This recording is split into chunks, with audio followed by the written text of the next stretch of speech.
సార్వభౌమత్వము. అయితే నేను ఇక్కడ మీకు ఒక మాట చెప్పవలసి ఉంటుంది. స్వయంగా భగవాన్ రమణులే చెప్పిన మాట.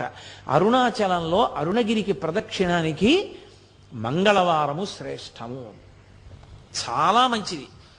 మంగళవారం నాడు గిరి ప్రదక్షిణం చేస్తే ఎందుకో తెలుసా?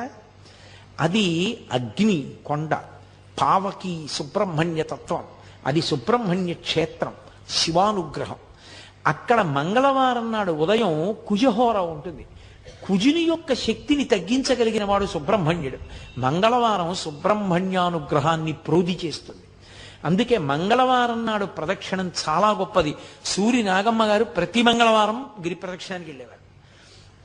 అప్పుడు మంగళవారం నాడు ప్రదక్షిణం చేసిన వాడు సార్వభౌముడవుతాడు.